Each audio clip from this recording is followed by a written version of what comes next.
시편 116편은 표면적으로 보면 감사의 시이지만 그 밑바탕에는 죽음의 골짜기를 통과한 사람의 간절한 고백이 깔려 있습니다. 시인은 단순히 좋은 일만 생겼다고 해서 감사하는 것은 아닙니다. 그는 사망의 줄이 나를 두르고 수월의 고통이 내게 이르렀을 때를 회상하고 있습니다.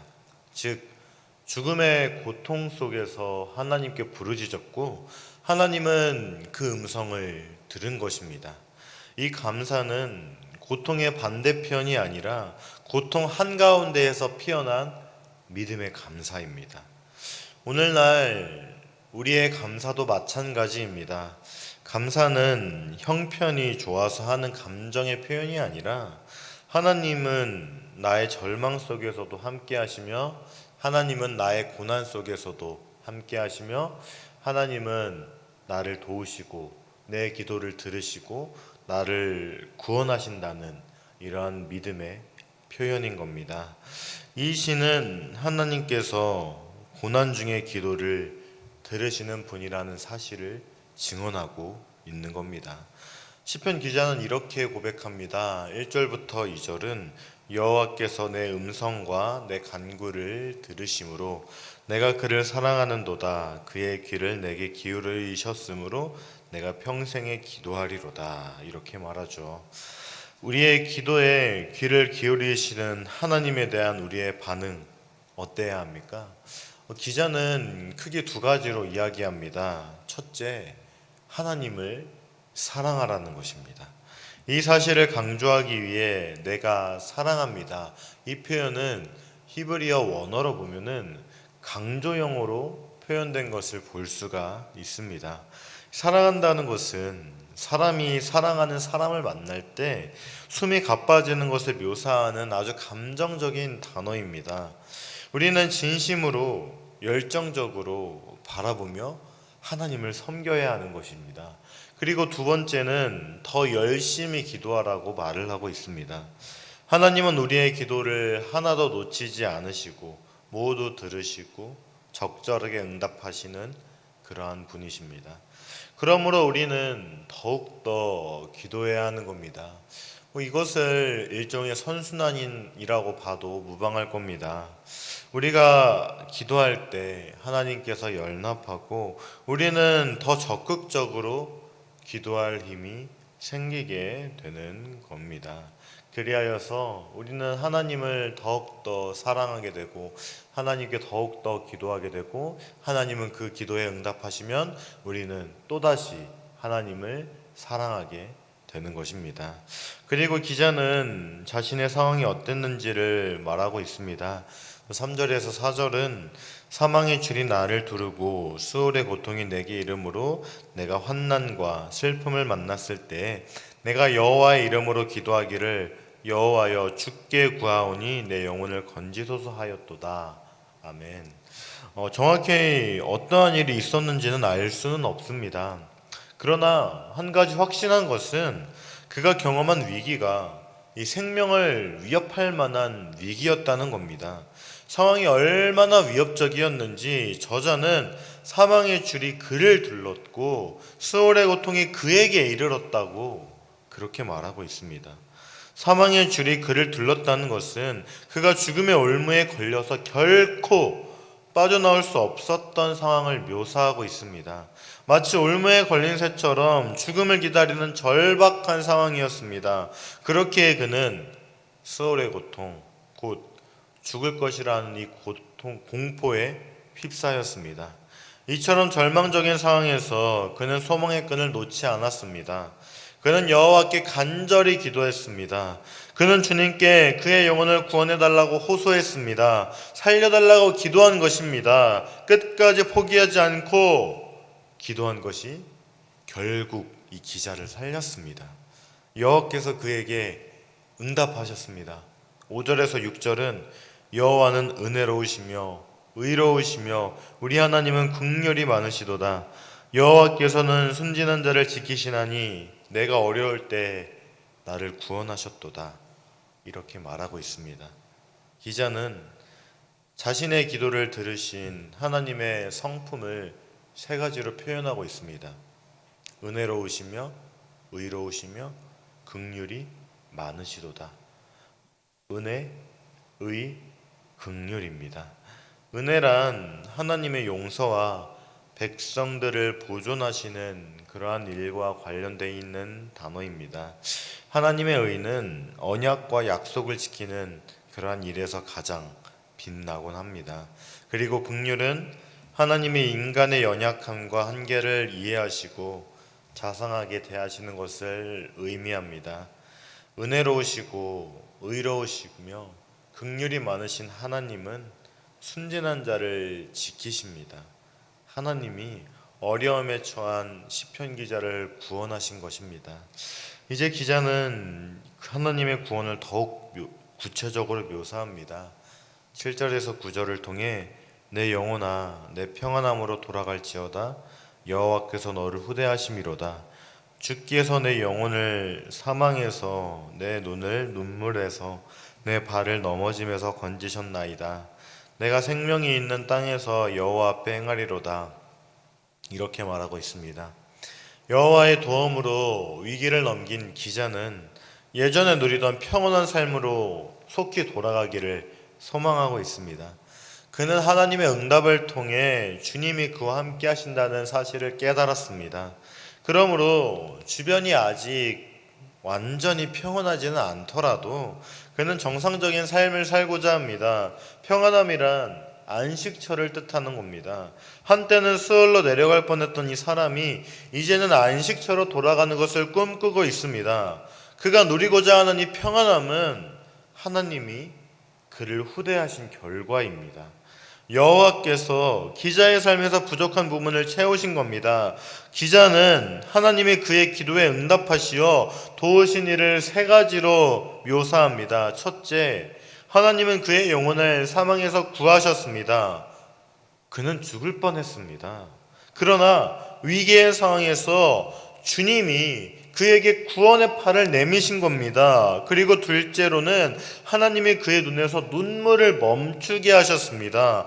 자신이 처한 어려움으로 인해 기도하면서 그는 눈물을 흘린 겁니다. 그의 눈에서는 눈물이 그치지 않았습니다. 그러나 이제 하나님이 그의 눈에서 눈물을 모두 씻겨 주셨습니다.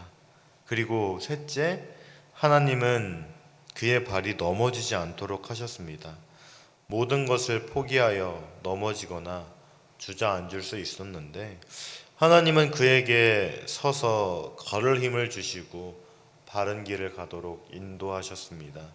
이러한 은혜를 경험한 기자는 자기가 살아있는 동안 여호와 앞에서 살 것을 다짐합니다. 이러한 삶은 그의 믿음에도 큰 영향을 끼쳤습니다. 10절은 내가 크게 고통을 당하였다고 말할 때에도 나는 믿었도다. 이렇게 말하고 있습니다. 자신이 큰 고통 중에도 하나님에 대한 믿음을 잃어버리지 않았던 일을 회고하고 있습니다. 그의 고백은 1절, 2절에 묘사된 것처럼 절대적인 하나님에 대한 신뢰를 바탕으로 하고 있습니다. 그가 당면한 어려움이 참으로 컸기에 자신이 큰 고통을 당한다고 말하고 있습니다. 그럼에도 기자는 하나님을 믿었습니다. 하나님은 신실하시고 믿을 수 있는 분이셔서 선한 것들로 자기 백성을 도우신다는 것을 고백하는 겁니다. 자신이 처한 상황이 너무나도 어려웠지만 하나님이 모든 것을 통제하시고 다스리셔서 그가 다시 평안을 찾을 수 있도록 하실 것이라는 확신이 있었던 겁니다. 그리고 기자는 자신이 경험한 어려움을 통해 삶에 대해 한 가지 교훈을 얻었습니다. 그 교훈이란 결국 우리가 믿고 의지할 수 있는 분은 하나님 한 분이라는 그러한 사실이었던 것입니다. 이러한 사실을 깨달은 기자는 이제 삶의 방향을 정했습니다. 12절에서 14절은 내게 주신 모든 은혜를 내가 여호와께 무엇으로 보답할까? 내가 구원의 잔을 들고 여호와의 이름을 부르며 여호와의 모든 백성 앞에서 나는 나의 서원을 여호와께 갚으리로다. 이렇게 말하고 있습니다. 먼저 그는 고민합니다. 하나님의 은혜로 죽음을 모면한 만큼 주님께 어떻게 감사를 표현해야 할지를 고민하는 겁니다. 물론 인간이 하나님의 은혜에 보답하는 방법은 없을 겁니다. 그러나 그렇다고 아무것도 하지 않을 수는 없었던 겁니다. 그렇게 그는 하나님의 성전에 찾아가 주님께 제물을 드리며 예배를 통해 조금이나마 감사한 마음을 표현하고자 합니다. 그는 구원의 잔을 들고 여호와의 이름을 부르겠다고 말합니다. 이 구원의 잔이란 것은 하나님의 도움을 통해 죽지 않게 된 것과 이후 하나님의 꾸준하신 보호를 상징합니다.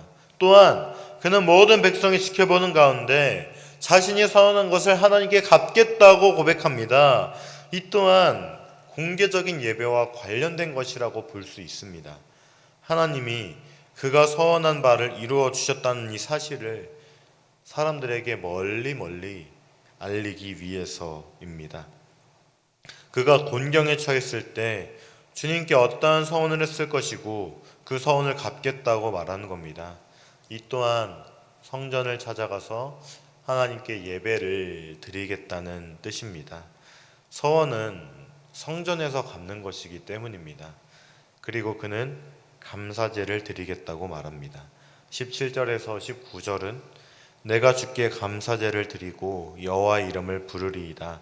내가 여호와께 서원한 것을 그의 모든 백성이 보는 앞에서 내가 지키리로다. 예루살렘아, 내 한가운데에서 곧 여호와의 성전들에서 지키리로다. 할렐루야. 이렇게 말하고 있습니다. 그는 노래를 마무리하면서 자신의 다짐을 재차 확인합니다. 앞에서는 구원의 잔을 들고 주님의 이름을 부를 것이라고 했는데 이번에는 감사제를 드리며 주님의 이름을 부르겠다고 말합니다. 구원의 잔이 곧 감사제의 일부인 셈이죠.